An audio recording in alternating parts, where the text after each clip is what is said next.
Welcome to the Dynasty Pulse, right here, exclusively on Fantasy Sports Advice Network, with alternating episodes dropping on the Undroppables and Fantasy Football Plus. We are here tonight, not sponsored by Extends, Rhino Pills, and Saratoga Water. Not a sponsor, but hey, reach out. Also, I'm getting a little uncomfortable right now. I'm trying to do that banana therapy thing, but I don't know when to take it out. We have a great show tonight. We have a fantastic guest. We all work for a little platform out there called Player Profiler, little side gigs that we do. And recently, Player Profiler kind of partnered with another platform called Dynasty Degens. And Dynasty Degens has been on the Player Profiler platform. That's a mouthful for a few weeks now. And one of the better analysts over there is a guy named NerdBoi, NerdBoi, otherwise known as Mike. We're going to round table probe him. And so let's bring him on and let him tell you who he is and what he's all about. Let's welcome to the show, NerdBoi.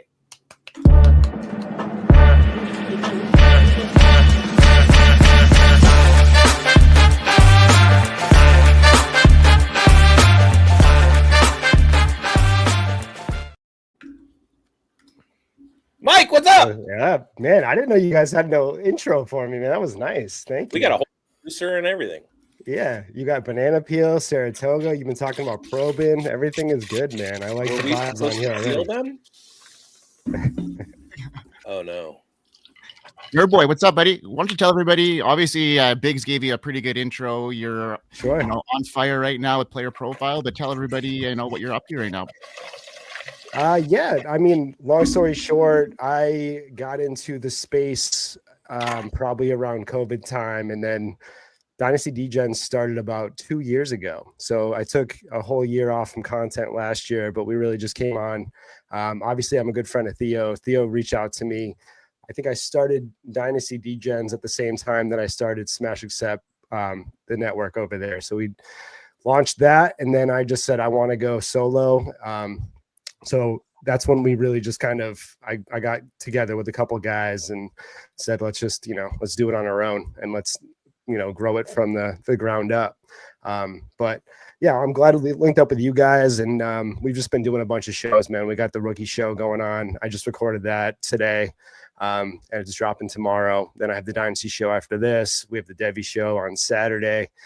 So it's just back to back to back, a lot of work, but we're having some fun with it, man. So I'm happy to be here. We're happy to have you, man. And we're going to get right into the heart of the show here. It's probing our experts. So today we're diving into one of the most exciting parts of the season, the NFL draft. The running back class is stacked. We're going to talk about them. We're going to talk about a little bit of a tight ends, and our expert here, NerdBoi, he's ready to unpack it all, and we've got some serious insights from him. So he's going to share his wisdom. We'll toss around our quick takes, keep things light and fun. So buckle up, folks. We're ready to pack it all into these nuggets of fantasy gold. So let's go, Schulte. Let's get that video going.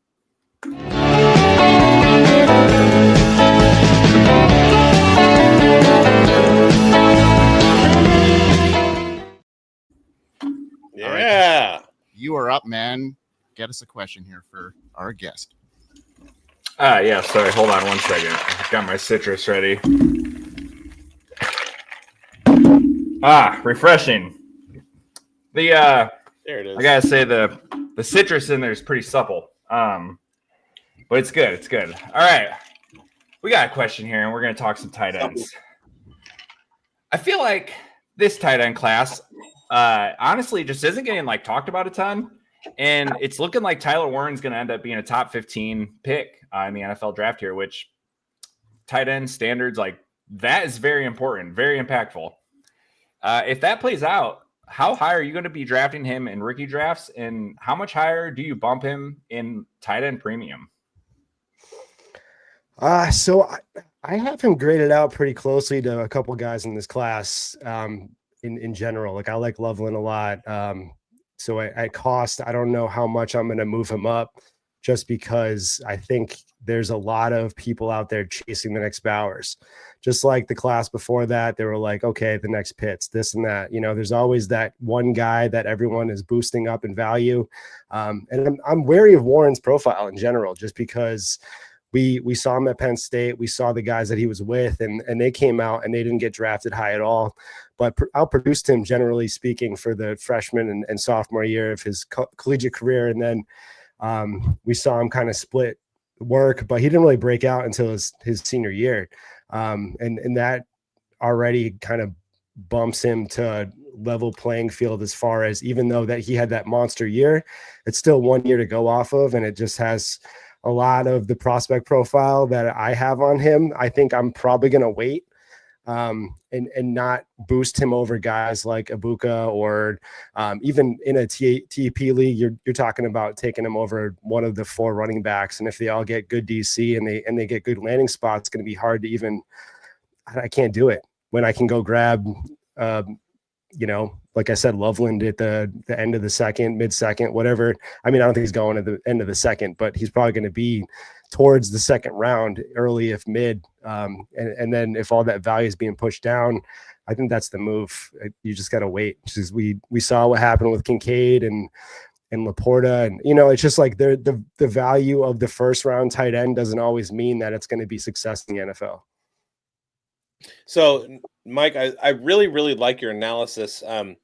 Guys on the show understand my kind of way of approaching things. And when there's a guy who is kind of consensus the number one, that's when I tend to take a step back and say, all right, if he's the number one, that means that there is going to be value behind him. Now, with Warren, of course, he had the 98 production score, which was first among the class.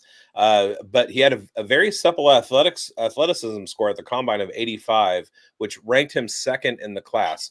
As we know, athleticism is the one thing that correlates most to production for tight ends over size, blocking ability, things like that. And I'm talking about production in the NFL, not necessarily fantasy production. Now, would you place Warren? I mean, you said everybody is chasing the next Brock Bowers. There's only one Brock Bowers, and there's only one tight end in the NFL that has eaten pizza that I've made, and that is also Brock Bowers. Would you place Warren more in the class of a Sam Laporta or Dalton Kincaid, somebody who has that athleticism but may not necessarily land in a spot that's going to use him? Like Dalton Kincaid is a great example. Sam Laporta, I think we have 2 years to go by. One was a boom year, one was kind of a bust year. Dalton Kincaid has never really had the breakout that everybody anticipated when he came out a couple years ago. Michael Mayer is kind of similar in a similar boat. Do you see him more in that kind of level, or is there a possibility that if he lands in the right situation, that with his athleticism, he just blows everybody out of the water? Yeah, I mean, I would say he's closer to a Laporta than a Kincaid, just because he has had that blocking ability. He has that in his bag where he can work in pass pro. He can definitely pick up that guy that's rushing the quarterback. Kincaid he's a pancake, man. You know what I mean? Like, I think Biggs, you can get in there and probably roll him over if you really wanted to. At that point, you're looking at somebody that can just catch, and even though I just said that I would probably pass on him at the value that you're going to get him in the first round, doesn't mean I don't think he's going to be a good NFL tight end. I think he's definitely closer to a Laporta. And I think if he landed on somewhere like the Chargers, where they were in desperate need of a tight end, then absolutely he's going to be a producer. But Tucker Fisk is still in the building. Let's not forget that. Shout out Davis High School. So how about, let me posit this to you. Campus to Canton League, you have James Conner entering playoffs 2024, and you trade him to the opposite team for Tyler Warren and Emeka Egbuka. Do you make that trade or do you Grindberg it? Wait, so you're getting Egbuka and Warren for Correct. James Conner? Oh, Correct. Absolutely. I mean that. Yeah. Did you get that trade? Is that something that you pulled off? I did. Yeah, that's brilliant, stealing. man. That's brilliant, stealing, man. And honestly, you C2C trades can slap you in the face. They can look awful, but that, especially when you're looking at a class that's coming up.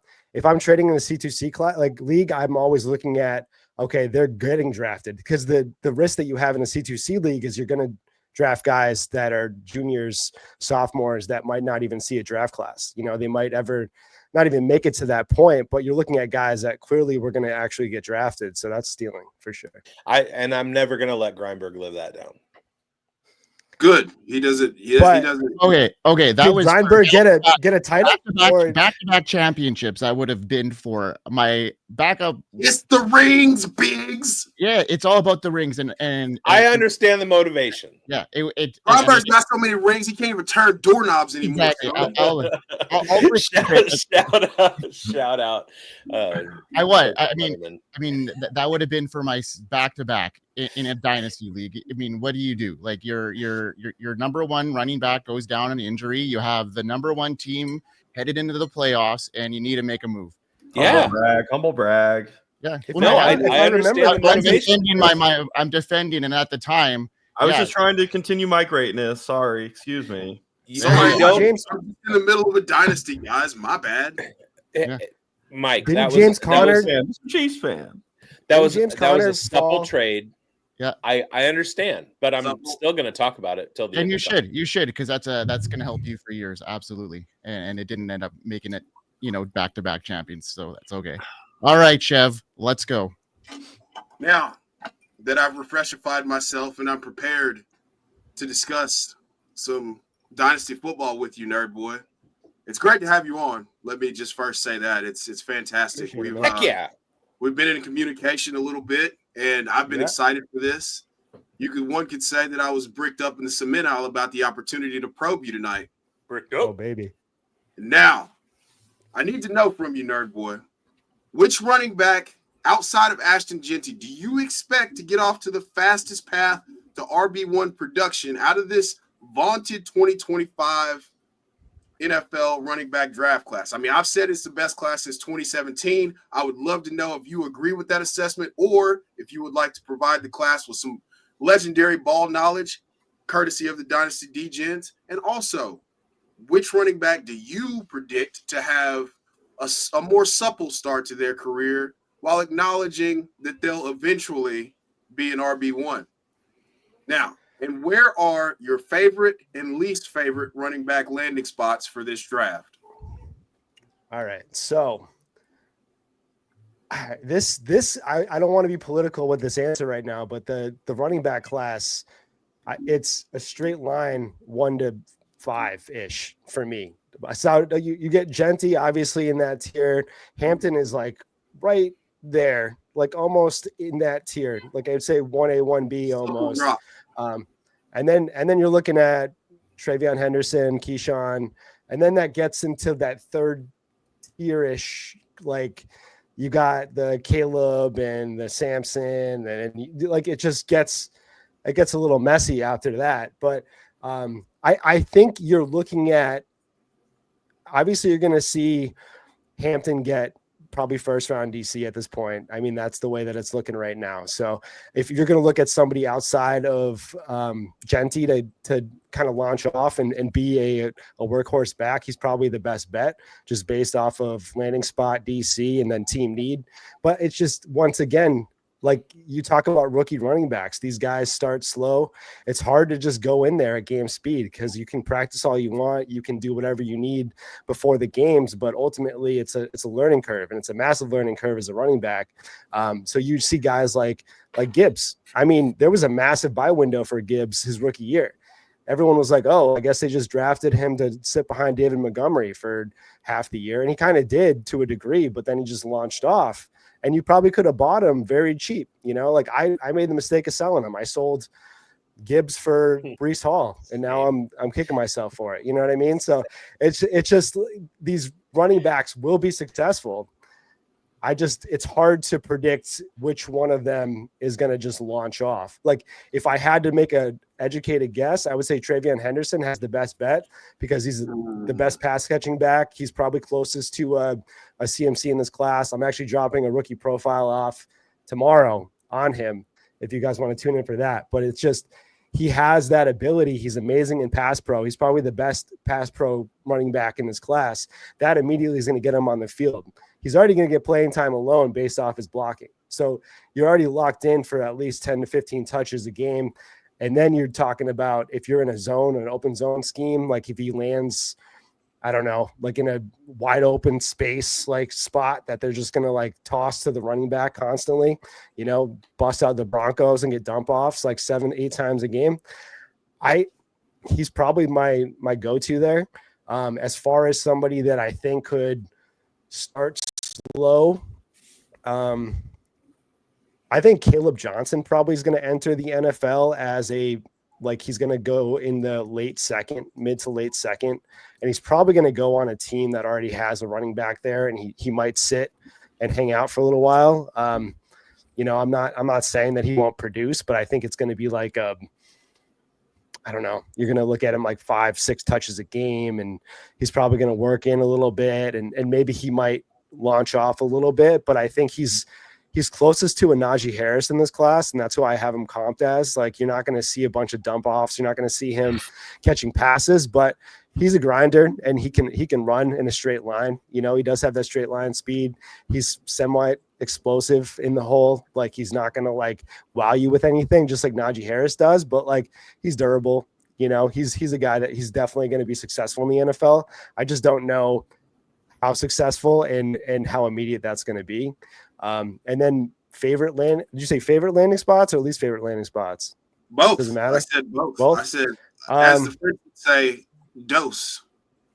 I see a lot of people wanting guys to go to Dallas, and I just don't like that at all, personally. I mean, I think it might breed some fantasy points, but I don't know. That offensive line's a mess, so I just feel like you might have a difficult time, you know, getting the ball to the running back with that offensive line to start, unless there's some big changes midway season or, you know, they have to do something on that team. I just can't see it. I think it's going to be the CeeDee Lamb show up until, you know, I think there'll be opportunity, but it's not sexy to me. And then I think, man, I want to say the Raiders doesn't excite me either. Like I think they can produce, but I want like this guy's going to get, like, if a Jeanty goes to the Raiders, I don't know, man, you know, like he's like Geno's fine and we're going to see some movement, but like we're looking at 15 to 18 points a game, man. You know, like it's not going to be like, I want to see my guy like take over Pacheco's job and be behind Mahomes and look at a 46 to 38 game or something. Like I want high scoring points for my running back right now. Yeah. My favorite spots, definitely, I want to see a guy. I know that Najee Harris just went there, but I wouldn't mind them. He's on a front-loaded one-year contract. Caleb Johnson over there would be great, man. Like having him sit with Najee Harris, or he's too close in production-wise and in skill set, I think, to do that. They would probably need somebody that complements Najee, but dude, I've been saying Buffalo Bills too, man. Like I know people love James Cook, but like Ray Davis, yep, they're not paying that man, you know, and they're not going to give him money. I also like the Patriots too, because the Patriots like to take a guy.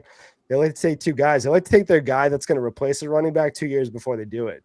They did that with Ramondre. They're probably going to do it with his draft class just because they don't want to miss up on the guy. But I think they could take a rookie and they could work with Ramondre, and then he'll eventually take over while Drake May's in his prime, and it probably would result in a pretty solid running back there. Electrifying. Well, the Patriots have 9 picks in the draft, 2 in the third, so they could definitely clean up. To your point, 1A, 1B, 1C. You got 1A Jeanty, 1B Hampton, TreVeyon Henderson to the Broncos, as you had mentioned, would be like that 1C carve out tier. It's funny you mentioned for Caleb to Najee, a little bit of a redundant class with the two of them together, skill set. Chad Reuter had a mock where he put Judkins to the Chargers. That would be a little bit of a differentiation there. But it's funny enough, you mentioned the Dallas Cowboys. Chad Reuter puts TreVeyon Henderson to the Dallas Cowboys at 44. To your point, I agree. The offensive line, it's a reputation offensive line. So I don't think we get the 1C outcome for TreVeyon Henderson in a situation where it's the Dallas Cowboys. But to your point, Denver Broncos, we are bricked up in the cement aisle. One spot I would posit to you, it's very supple, is Caleb Johnson. Chad Reuter mocked him to the Cleveland Browns in round 3. How would you feel about him there, Caleb Johnson, with a Jerome Ford? Do you think there's more opportunity for 60-40 where it's a little bit of a launching pad for Caleb? Yeah, I guess I like that. Yeah. If they're taking Cam Ward, I like that. Or I mean, Cam Ward's not going to be there. What are they going to get? Shador maybe? Or I don't know, man. At this point, they might even just like go trade for Kirk Cousins or some bum. Yeah, in this mock exercise, it wasn't Shador. Yeah. I don't know. There's no quarterback there, so I don't know how much I love anybody going there right now. If somebody's going to be there, but the options are pretty slim, especially if they're not going to reach for Shador. They might wait and trade for a vet, and at that point, what is it? Kirk Cousins or like Aaron Rodgers isn't going there. I mean, I don't know. They're gonna have to do something, or they're gonna have to trade back. I don't know. They trade for Will Levis. I have no idea what they're going to do. It's just not going to be pretty. There's no options. It sounds like you've got a bearish nature too on the Raiders, right? They're more junk volume on the surface. Yeah. I mean, I think the Raiders are going to be out of games pretty quickly. I think it might actually just eliminate the running back position pretty fast. I don't expect them to be like super competitive this year, but they could. I mean, they might win like 7 games. I don't know. It's just it's not going to be like I want a running back on a team that's successful. That's the over, baby. Question for the panel: is it Chad Reuter, Chad Reuter, or Chad Reuter? I can't reconnoiter it, but Greinberg, didn't you have a question? I do. Well, appreciate you coming on here, Mike. It's been a long time since I've been following your stuff, so it's appreciative that you've come in on our platform and hanging out with us tonight. But I got a great question here for you. There's a lot of buzz over the last year about this running back class being stacked with talent. We all know it. Some experts have them, about 10 to 20 potential NFL solid players at the position. And we all know that top 3 round draft capital is crucial for running backs, but realistically, we're looking at maybe 9 at the top end, probably 7 getting that premium draft capital. And there's always somebody that kind of surprises, sneaks into that group. So with that in mind, who's a running back that you think could realistically make that jump into round 2 or 3 and surprise a lot of people? What about his game or situation that makes you think he has that supple combination of skills and circumstances to earn that kind of draft capital? I want to give you a guy that isn't talked about, but I feel like, I could hit you with let's go Jordan James. So Jordan James is never talked about at all. Nobody ever talks about this guy. I do. One bit. You do. I mean, Jordan James from Oregon, he sat with Bucky. He played with Bucky. He was kind of a committee back with Bucky for 2 years there. Obviously he's not producing at the level that he could produce sitting with a guy that now we know is one of the top running backs in the NFL currently. So it's like, he played around with Bucky. He produced a little bit, but then he stole that lead back role this year. And I think he got close to, I could be throwing this number around 1,400 all-purpose yards this year with 11 touchdowns. He, pretty monster year, and he pretty much carried the team over there to the playoffs, a team that's not too great, that just lost Bo Nix, and they really just struggled to find their identity this year. But I love this guy because he's very seldom used. Like, I think he's got a lot of tread in his tire. Like, this guy doesn't really like have any usage, which could be a red flag to a lot of people. We haven't seen a ton of production, but we also could see him with fresh legs and the ability to have a pretty long NFL career if somebody takes a stab at him. He's also pretty explosive. He can run through the hole. He's got good line speed, good first step. I think he's got good vision. He lacks pass pro. He doesn't really have the ability to pick up on a blitz or anything like that. But I wouldn't be surprised if somebody just says, all right, like, we're looking at that tier of guys. And if that third tier of guys is already gone, if these guys are just flying off the board, I think he's got a good stab in the third round, and people are mocking him to the 5th, 6th round right now. So I wouldn't be surprised if he jumped up. Yeah, it's kind of funny too, because you look at the RAS stuff with him, and it's kind of similar to Bucky, where he doesn't blow you away. I'll be interested to see where he gets drafted. I don't know, man. I'm not super sold on this guy. I see the path. I'm not a huge fan of him. I don't see the totally make you miss like the stuff that Bucky put out there, right? Like, Bucky went out there, just made people look stupid. I don't get some of that vibes off of Jordan James, but I definitely see a path where he can be a viable dude. Yeah, I mean, there's always the two-ins, these guys that could jump up pretty high. I think Tune is going to be there. Obviously, I thought he was too much of an obvious pick to throw out there, but I mean, right when Sampson goes and then you see Devin Neal go, I think that it's just going to be a question mark as far as what the NFL values these guys after that.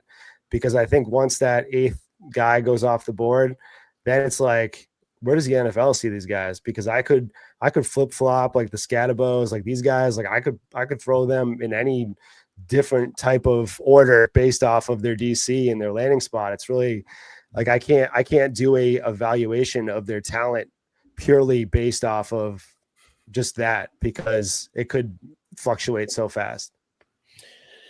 Yeah, and one of the things that we've been talking about all rookie season is that there are 1 to 20 running backs in this class that could possibly start on an NFL team fairly immediately. And we also talk about what draft capital does to incumbent running backs. So you have a guy like that was drafted in the 4th round that has become a starter. Look at the Chase Brown. The team makes an investment in higher draft capital with a 2nd round running back or a 3rd round running back, et cetera. And I think not only is draft capital going to be super important this year, but also draft capital in relation to who the running backs are in the running back room already. And I think that dynamic is going to be a little bit more important, because we know the value of running back contract wise, and we're not going to see a whole lot of 1st round running backs that are going to usurp the entire RB room. Oh, great word. Great word. Outstanding. Appreciate it. Keep going. So those are the things that we're going to have to be looking at with the 4th or the 5th rounders. Do we have, I mean, the Raiders, you keep bringing up the Raiders, and it's not that it hurts my heart. I mean, you said seven wins. That's over that's the over. But if we look at that running back room right now, essentially we're looking at Zamir White and Sincere McCormick, so or a 33-year-old Raheem Mostert. So it's not like they can't take a 5th round guy and make him the starter. Now everybody has Jeanty going at 106. That's not John Spytek's but at this point I'm kind of resigned to that happening, even though it's not my favorite thing. Now let me get into this. This is my question. We have a show sheet, and on that show sheet, I'm usually one of the late adopters of the show sheet. Thursday, I'm doing my stuff. This time I got in there. I was the 2nd person to answer a question, and it's as if nobody read my question before they put their questions in, because I thought that my question was going to stake a claim with what I wanted you to talk about. And apparently, two of the questions that came before mine were basically the same as mine. So just like any great, successful dynasty owner, I'm going to pivot. I have a two-part question for you. Number one, we've been talking a lot about running backs. So I want to know, we're out of the third round. We're into the fourth round. We're into the fifth round. There are quite a few post-hype draft picks in this class. I'm talking about Ollie Gordon. I'm talking about Trevor Etienne. I'm talking about Raheem Sanders. They are kind of in a tier with RJ Harvey, who's kind of new to the scene, DJ Giddens, who's new to the scene, Brashard Smith, new to the scene. Is there any one of those guys in the very back half that is like in danger of fifth round draft capital or sixth or seventh round draft capital, UDFA? Is there anybody back there that you are looking at going, this guy, if given the right opportunity, could pop in there? And the other thing is, are there any wide receivers that are in that wide receiver 8 to 20 tier that you're looking at that like somehow, some way, they're going to be a fourth round pick in your rookie draft that is going to immediately produce? So one wide receiver, one running back, and then give us somebody who's kind of hyped at running back and wide receiver that you're just not sold on. I love Ollie Gordon. I've always loved Ollie Gordon. I'm a C2C guy. I'm a Devi guy. I've been, following Ollie Gordon's career since his senior year of high school at this point. But, I have a soft spot for him. I know what he can do. He has a monster body. I think I'd still want to take him regardless of where he gets taken in the draft, just because I think at that weight, that height, and his skill set, I think he's definitely taken a downturn since he's been injured, but also he still has that ability. I think he'd make a great goal line back, somebody that could be like a LeGarrette Blount, if that name resonates with anybody, but just like fall into the end zone 30 times in 2 seasons or whatever he did. Just like, I feel like he could be a value no matter where he goes, just because I think they're going to try to find a way to use him. Obviously, I think Brashard Smith being that dual guy, a guy that played wide receiver his entire career and then all of a sudden just pivots to a running back, and he has that incredible skill set. Unlike any running back in the class right now, he can line up in the slot. He can be on the outside. He can really just have that dual ability that I think he's just going to be used in the NFL. Like, someone's going to find a role for him. I'd love to see him in McDaniel's offense, like somebody that he could just like throw back there.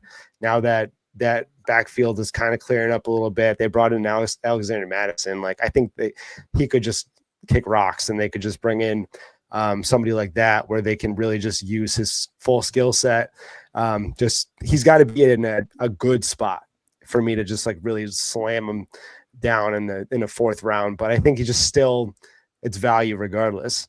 And then, all right, so I'm trying to backtrack on these questions here. Sorry, so we go. No, that's all right. Sanders, so Trevor Etienne. I like Raheem, man. He's another Debbie Darling that, yes. He actually put up really good numbers in his RAS score. He's your Ollie. Yeah, his RAS score is good. He came back to life. I think I posted on X not that long ago. Like, I wish that we didn't lose the way that Raheem was cooking up boards, like, closer to the time that he came out. He was looked at as just like the Bijan Robinson of the class. But all right, so we got that. I know I'm high on those guys that I think could fall out. I don't like Tootin at all. I know that he's getting pumped up. I think he has big time fumbling issues. He doesn't really have good pass pro ability. He doesn't block very well. I can't see the vision for him. I think he might be a little more overvalued in the dynasty landscape than the actual NFL itself. And then you said wide receiver that so there's a consensus wide receiver to 6 or 7. And it's basically like we're getting to the Xavier Restrepo is kind of like the beginning of the next tier. I mean, it's funny you say that. I would actually still take. I think Restrepo just ruined his value as far as dynasty managers go, but I love him, especially in the back end. If you're going to get him in the third or the fourth, closer to the fourth now, I think, if anything, I think that's a value pick for sure. I'm not too worried about his 40 time, especially if he lands back in with the Titans. I think Cam Ward could be like a Stroud and Tank Dell situation. You know, he could be like, I want this guy. You got to take this guy. I know Chev doesn't like that. I was just gonna say Chev is just eager to get. Chev is the Titans gatekeeper, and we have to watch our words around him. I mean, these quarterbacks just say, I want this guy now, and that's the way it goes, man. The organization just goes and gets their guy. I hope I answered everything. I'm not sure I did. You're good. You're good. No, man, that was a fantastic answer. I mean, I'll keep it brief here.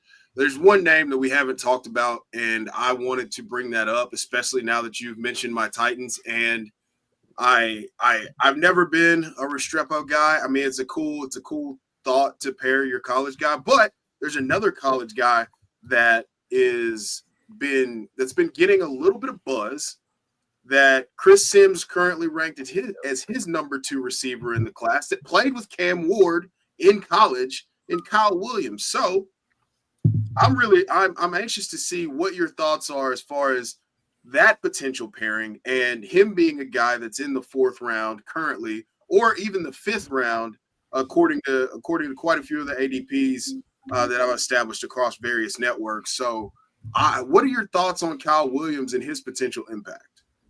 I love Kyle Williams. I had him as my wide receiver 7.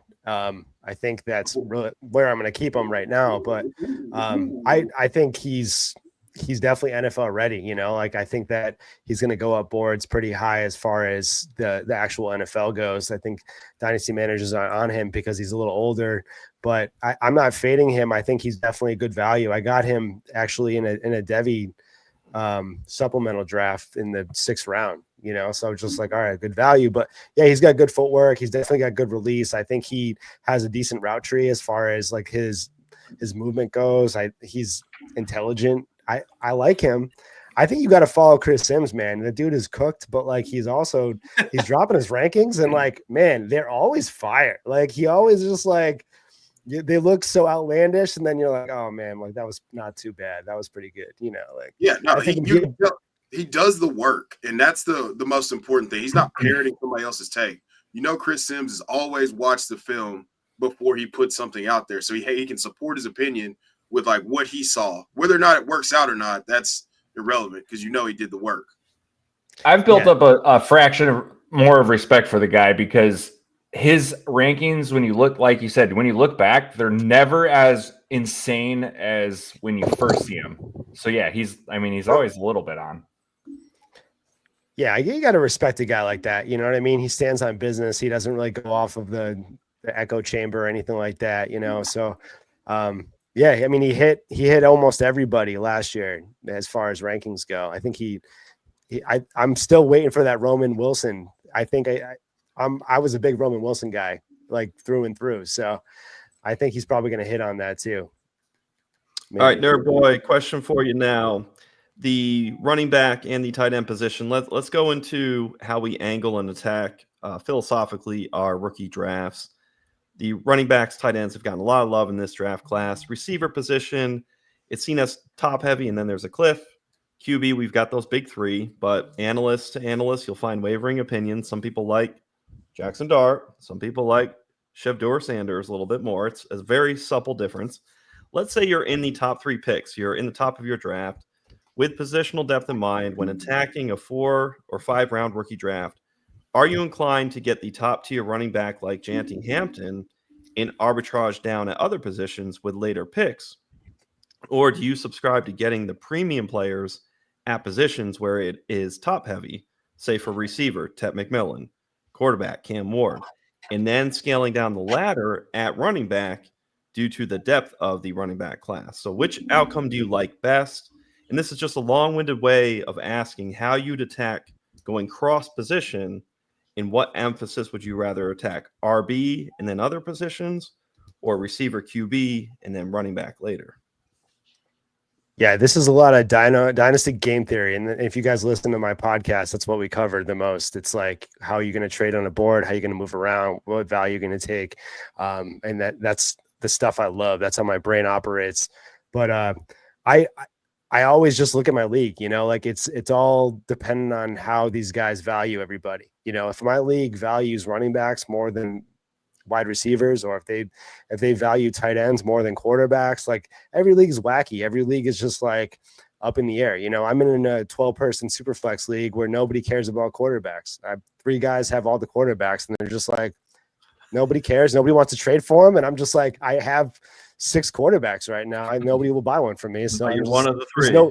There's no leverage. So it's you got to understand that, you're not going to take another quarterback in that league. It's just not going to give you any value at that point. But I think from this class, you have to, I would probably hammer running back. This is a generational class, just like Chev said. I agree with that completely. It is an okay, like if you're looking at Cam Ward at the 102 and you are in desperate need, I still don't love it though. Like I'm probably going to take a Hampton or even a Travion over a Cam Ward if I want to, but I'm never going to just do that straight up. I'm going to trade back a little bit.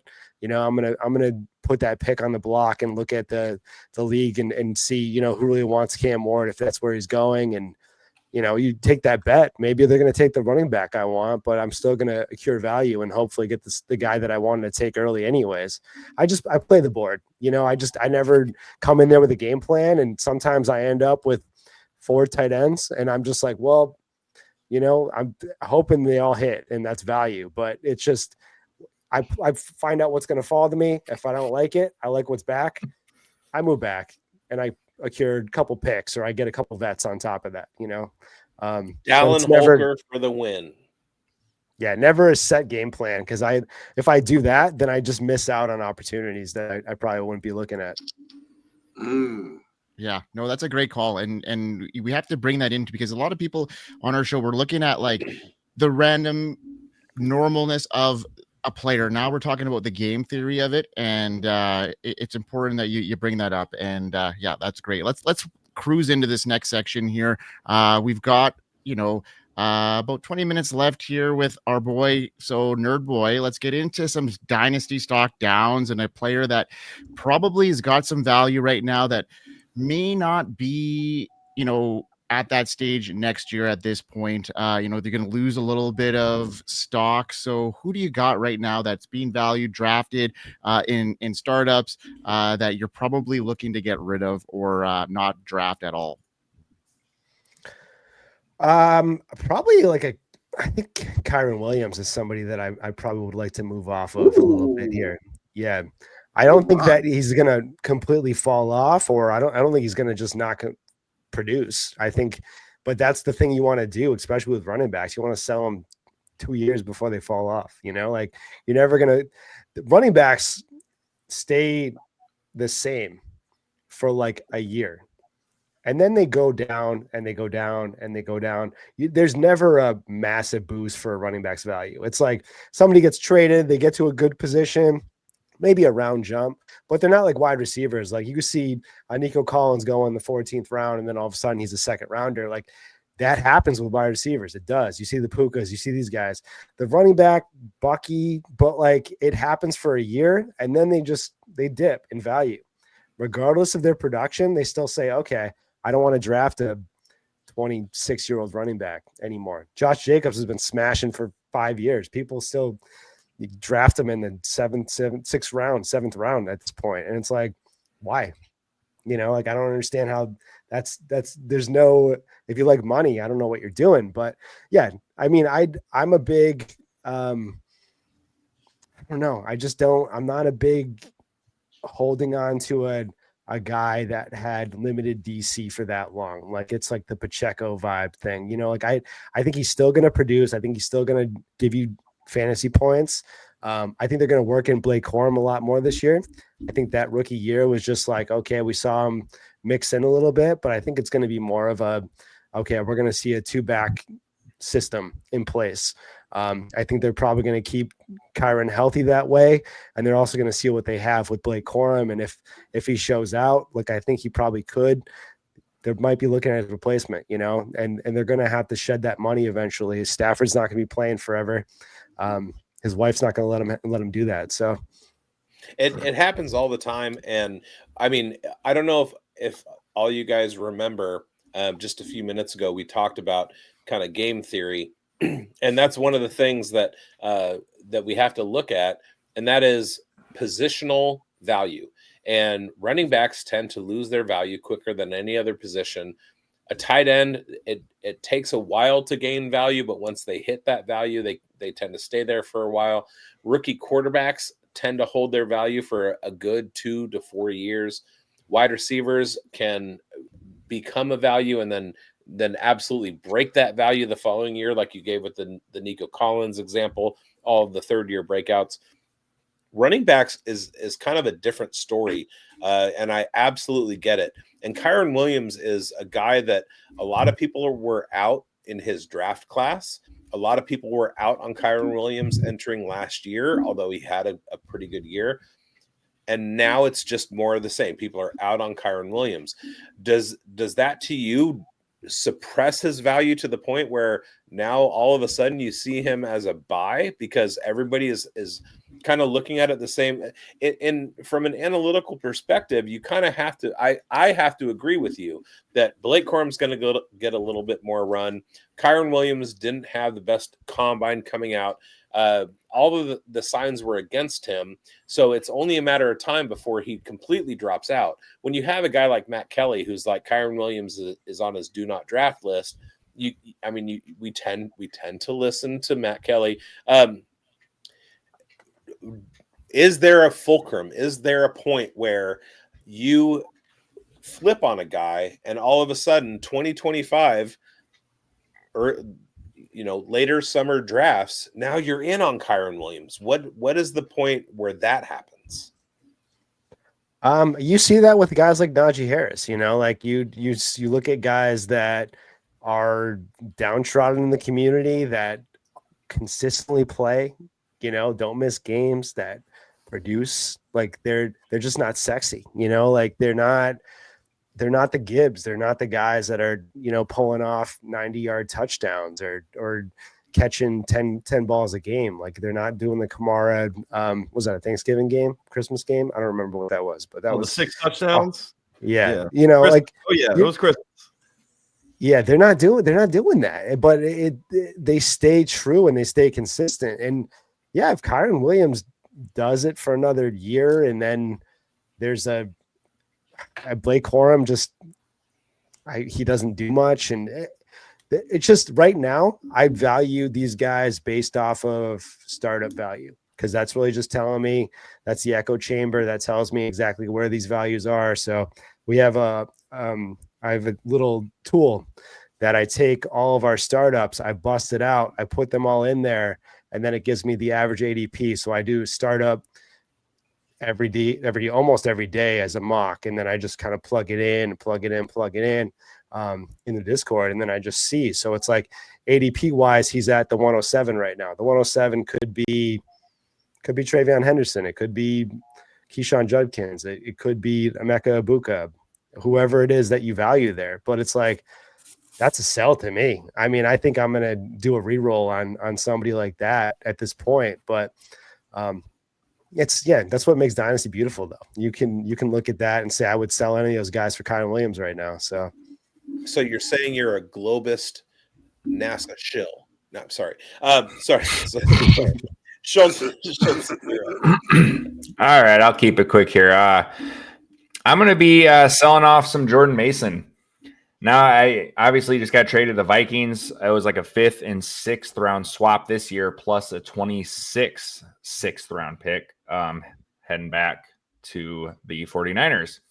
And looking at Jordan Mason, some of the underlying metrics were pretty awesome, right? Yards per touch were 5.4 last year. He had 12 breakaway runs, good for 9th.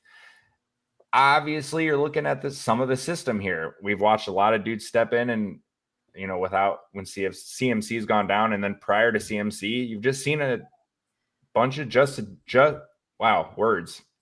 a bunch of just the guys, right, who have stepped in and produced here. Isaac Guerrero had a couple of good games. Now, I do like Isaac Guerrero, but Jeff Wilson, Elijah Mitchell, Raheem Mostert, like you name it, we've had a lot of dudes just step in and produce here.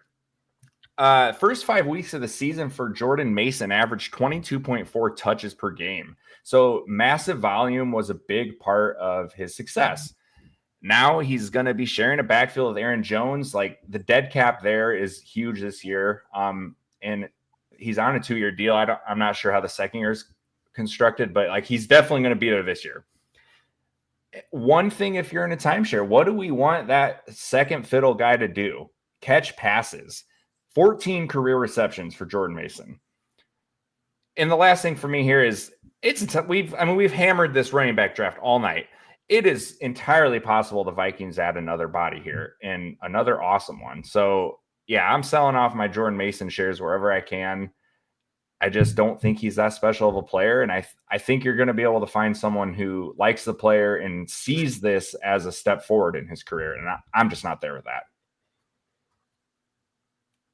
Yeah, I mean, I like that. I think, most people that got Jordan Mason, they got him over the waiver wire, they got him for a late pick, and that's the reality of it. So anything is ROI, you're going to get like a decent kickback. But I would play devil's advocate and just say, you could also wait until the inevitable happens and we see Aaron Jones go down with an injury mid-game at some point in time, and then that value goes up dramatically to sell. But you're right. They could easily draft somebody. So if you go to the Aaron Jones owner and you say, I'll throw this guy over to you for a late second or something, like I think that's easy money for me. But yeah, it's tough, man. I don't know the value of him right now, but I think he's a buy and a sell, as we talked about before. If he's cheap enough, like I might grab him, especially with the idea that Aaron Jones, he's 30, almost. I think he's almost 31, actually. Just time gets you no matter what. So still younger than Raheem Mostert.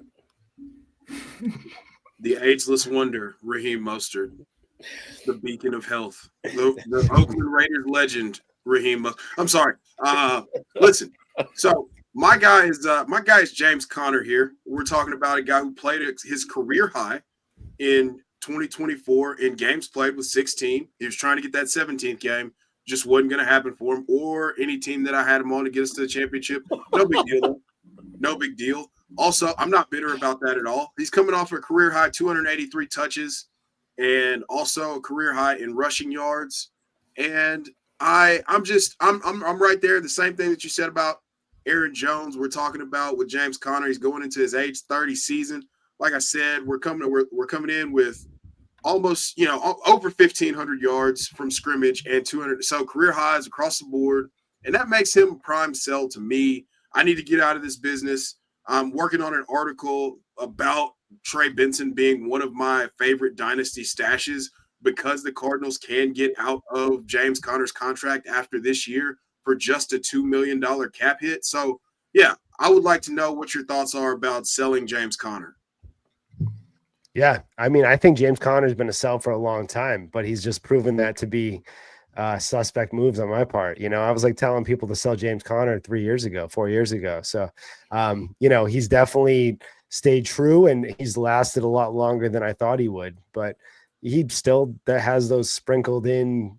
He's auto missing a couple games and that's just kind of how he is, but he was pretty consistent last year. I don't know if that continues. I'm fine selling him. Yeah. I mean, if you're in a position where you are probably not, or you have the depth or you're not competing or whatever, like James Conner's a massive sell. I'm going to jump in here, even though it's not on the show sheet.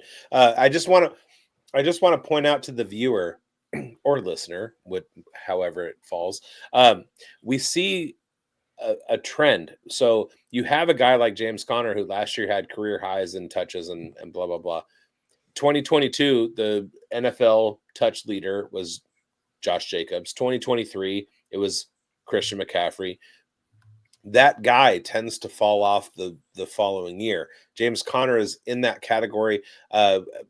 Let's continue to pile on the Raiders and talk about Raheem Mostert. Raheem Mostert 2023 had like one of the most incredible seasons, the one that we had been waiting 9 years for him to finally have. He finally did it. And then what happened the next season? He played, I want to say 12 games and had 250 rushing yards. So when you look at a guy and they have a career high at a later age in touches, that's exactly when to sell.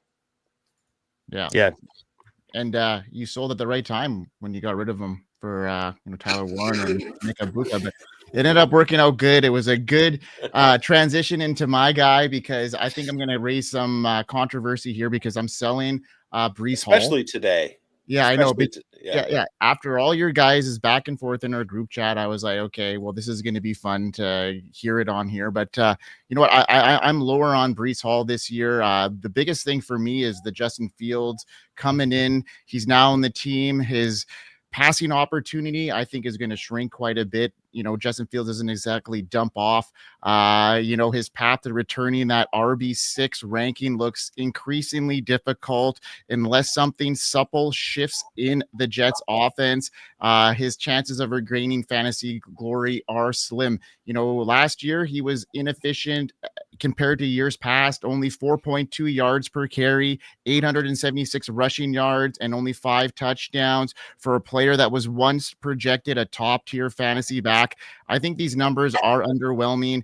Career low in efficiency among 46 running backs with 100+ carries. Hall ranked 36 in missed tackles forced per attempt, 28th in rushing over expected, signaling struggles in the open field, 13 rushing attempts per game. Hall only averaged that last year. Braylon Allen came in and, took some red zone threat away from him. So I'm thinking Breece Hall needs to be the most efficient runner of his career in order for him to come back with this RB6 kind of price tag for me. I like guys like Bijan, obviously, Jahmyr Gibbs, Achane, Jeanty, Kyron Williams, even Jonathan Taylor, Bucky Irving, Hampton, all finishing better than Breece Hall this year. I just think it's going to be tough. His opportunity in the red zone is going to be shrunk. And for him to be that top tier guy, he needs that passing upside. And I just don't think that Justin Fields is going to give him the ball in situations like that.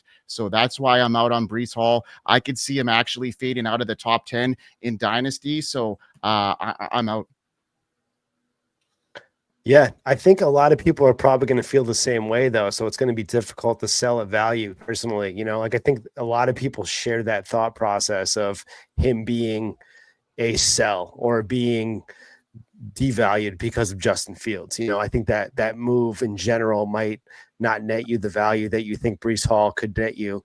I would wait personally on selling Breece Hall. I might wait until he has a boom game in the middle of the season, but the people still love him. I actually bought him in the offseason before that move. I don't know how much this hurts him, but I don't see him as just being a one and done. I think his dynasty value will fluctuate, go up and down a little bit, but I'm with it. I think he's definitely not going to have a boom year, but I don't know, man. I still love him. Schultz just sold him or just bought him today. I still love him, even though I sold him last year at peak value. I'm going to get into my guys. I say guys because, again, I'm going to pivot because I do what I want. I alluded to this earlier, any 4th round or later running back that started last season, I did not do my research. I popped jury duty this week. So I have been doing jury duty from basically 8 to 5 and then working at my job from 5 to midnight, whatever. So I did not have time to get into who are the running backs who were 4th round or later. So I'm going to leave that lay. But I am, over the course of the offseason, I'm going to find out who those guys are and sell all of them. My big guy, and we've been hammering running backs. I don't like hammering running backs. I prefer to hammer tight ends. But I'm going to go with T. Higgins. Now, I feel like T. Higgins' value right now is at the peak that it's going to be from now until the end of his career. And that's simply because of the contract that he just signed. Now, I've been out on T. Higgins for a couple of years, so I don't have T. Higgins shares to really like throw out there and sell anyway. But if you do, right now is the time to get out, because T. Higgins is not reliable. He's not one of those guys that is able to be on the field for 16, 17 games a season. And he's also a wide receiver 2 in an offense that has the wide receiver 1 in fantasy in Jamar Chase. Now, that doesn't mean that an offense like the Cincinnati Bengals with Joe Burrow can't sustain a high-level wide receiver 2. We know that they can because we see some of T. Higgins' points per game stuff. And if you're playing best ball, that's fantastic. But as far as Dynasty is concerned, let somebody else go ahead and take your T. Higgins and go and get yourself some first rounders. Get another wide receiver who's going to be just as viable and maybe more reliable than T. Higgins, but get out from under T. Higgins, because right now everybody loves him. He's part of that dynamic offense, and he signed a huge contract, so they made their investment in him, but he's not reliable, and he's wide receiver 2 on that team. Yeah. I mean, I'm with that. I think that, people were spoiled with T. Higgins last year, but ultimately he is unreliable. He goes out of games. He comes back in games. He plays decoy a lot. He does miss a certain amount. And it's just, I'm not going to say he's injury prone because I don't like placing people under that label, but he doesn't play through injury. And that's just tough for me as a wide receiver, So I agree. And he's also always going to share that field with Jamar Chase. So when Chase booms, Higgins kind of weeps a little bit, and it just creates a boom bust situation. So I think even then I would rather trade for the other wide receiver 2 and like Devonta Smith, like could probably get a plus, you know what I mean? T. Higgins for Devonta Smith, and I don't know what the value is right now, maybe even second, probably not, but like, you could still get a plus on him, some sort of plus.